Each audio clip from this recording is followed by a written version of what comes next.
La sécurité régionale menacée par la montée de l'extrémisme religieux et du terrorisme. Des mesures ont été prises pour venir à bout du mal, à l'instar de la mise en place d'un cadre de concertation permanente entre les États membres du Conseil de l'Entente. Ce cadre permanent se traduit notamment par cette première réunion annuelle des ministres en charge de la sécurité transfrontalière au sein du Conseil. Elle s'est tenue dans la capitale togolaise ce 11 novembre 2016. Les frontières, c'est vrai, ça a été délimité par la colonisation, mais le problème se pose toujours. Il y a des bornes qui n'existent plus, les tracés ne sont pas visibles. Mais il faut que les pays se retrouvent et trouver des solutions amiables, des solutions fraternelles pour préserver la paix, préserver la sécurité dans nos États. La population qui a augmenté auparavant. Il y a les nouvelles technologies d'information et d'échange.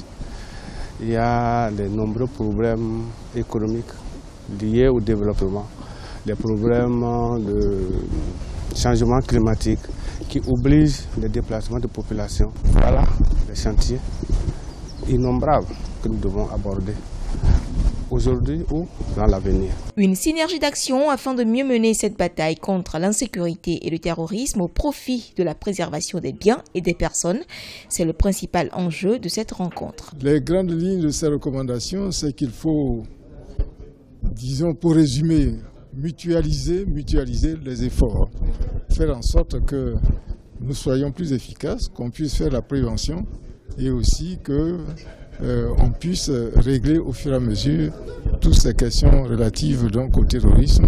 Le document ira au prochain conseil du Conseil de l'Entente, probablement fin d'année ou début janvier.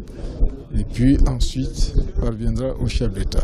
L'adoption d'une politique de délimitation et de matérialisation des frontières de l'espace Entente, assortie d'un programme de mise en œuvre, est également l'une des conclusions de cette rencontre.